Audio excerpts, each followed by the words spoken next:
था कि वो बेटियों को जिंदा दरगोर करते, फिर मट्टी बराबर कर दी जाती, कोई कब्र का निशान ना होता, ना कोई कतबा लगता, ना फूल डाले जाते, ना फिर उनके लिए कोई आंसू बहाता, ना कोई एहतजाज होता, ना उसके लिए उस दौर में कोई मोमबत्ती जलाने वाली आंटियां थी कि जो उसकी याद मनाती। सबसे पहले जिस पाकीज़ा वजूद ने बेटियों के हक में आवाज उठाई उसका नाम मोहम्मद अरबी है। दुनिया के सामने बेटियों की इज्जत रखी, बेटियों का वक़ार रखा। क़यामत के दिन जब मैदान हशर लगेगा तो आप जानते हैं सबसे पहला सवाल नमाज का होगा और सबसे पहला फैसला कत्ल का होगा, और उनमें तरजीहन उन बच्चियों का केस पहले लाया जाएगा जो जिंदा दरगोर कर दी गई, और अहकमुल हाकिमीन का दरबार होगा। जालिम मुजरिम बाप खड़े होंगे, अल्लाह उन बच्चियों से सवाल करेगा तुम्हें किस जुर्म में कत्ल किया गया, तुम्हारा कसूर क्या था। असबाबे जुर्म तो मुजरिम से पूछे जाते हैं कि तुमने ये जुर्म क्यों किया। उलमा फरमाते हैं कि उन बेटियों के जालिम बाप इस काबिल नहीं है कि अल्लाह उनसे बात भी करे, इसलिए उनसे नहीं पूछा जा रहा, उन बच्चियों से पूछा जा रहा है बेये ज़म्बिन क़ुतिला, तुम्हें किस जुर्म में कत्ल किया गया, क्या कसूर था कि तुम्हारे जालिम बाप तुम्हें जिंदा दरगोर कर गए। मैं कल से ये सोच रहा हूं कि एक अदालत तो उन बच्चियों की लगेगी और एक और अदालत लगेगी जिसमें ज़ैनब भी खड़ी होगी, और अल्लाह ज़ैनब से भी पूछेगा कि 7 साल की मासूम शहजादी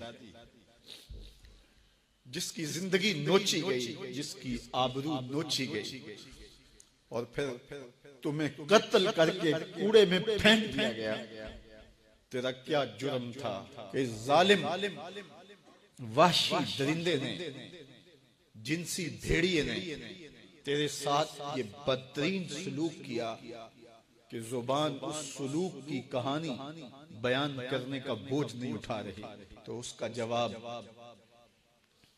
सबको देना पड़ेगा, उसका जवाब आयान इक़्तिदार को भी देना पड़ेगा, उसका जवाब हमारे इंतजामी इदारों को भी देना पड़ेगा, उसका जवाब माफ कीजिए मिंबर व मेहराब के ऊपर बैठ करके जात की लड़ाइयां लड़ने वालों को भी देना पड़ेगा, उसका जवाब खाशात के असीर हुक्मरानों को भी देना पड़ेगा, और इस बेहिस मुआशरे को भी देना पड़ेगा।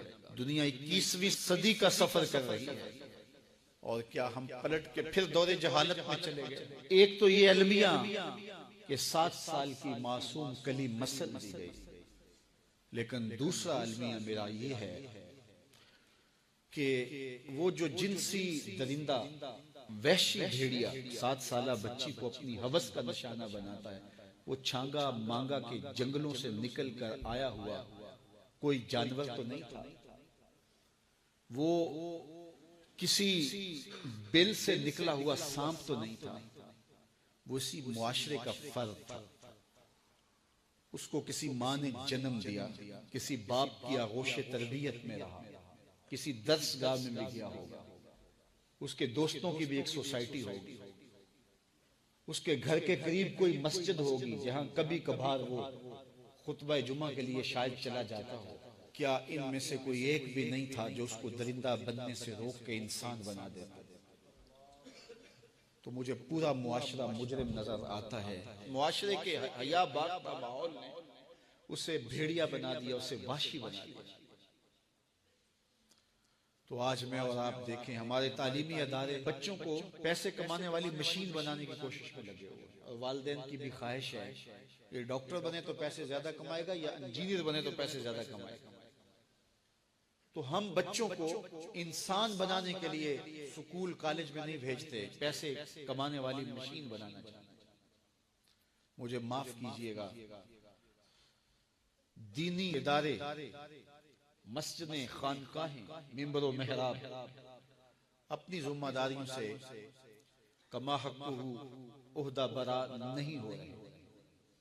यहाँ फिरका वाराना लड़ाइयों ने हमारे वो मौजूद छीन लिए जिससे कौम साजी का अमल होता था। हमारे आयाने इक्तदार, हमारे मिंबरो मेहराब, हमारी दानिशगाहें, माँ बाप अपनी औलादों की अच्छी तरबियत के लिए कोशा हो जाएं ताकि इस तरह के वाकयात रूह पजीर ना हो और हमारी बच्चियों की आबरू भी सलामत रहे और हमारे बच्चे भी जिनसी दरिंदे ना बने। हुक्मरानों की शक्लें देखें, इनके मकरू चेहरे देखें और इनके रस्मी बयान देखें, फिर एहतजाज करने वालों को गोलियों की बौछार से भून देना, वो फैजाबाद में हो या मॉडल टाउन में हो या कसूर में हो।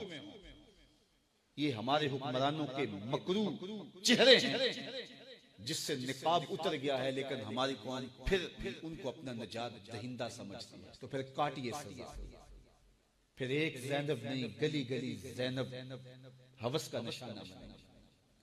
फिर ऐसे जिनसी दरिंदे घर घर से निकलेंगे और ये मुआशरा इंसानों का मुआशरा नहीं रहेगा, वहशियों का और भेड़ियों का मुआशरा बन जाएगा। तो साहिब, हमें अपने आप को बदलना होगा, अपने तर्ज जिंदगी को तब्दील करना होगा, अपने अंदाज़े तरबियत पर गौर करना होगा, वालिदैन को सोचना होगा, अपनी बेटियों पे भी तवज्जो देनी होगी और अपने बेटों के तेवर पर भी निगाह रखनी पड़ेगी। तो आप भी अपने अपने दायरा कार में उस्ताद हैं, मुदर्रिस हैं, बाप हैं, आलिम दीन हैं, जिस भी हैसियत में आप हैं, अपने गिरदो पेश के माहौल को पाकीज़ा करने की कोशिश कीजिए।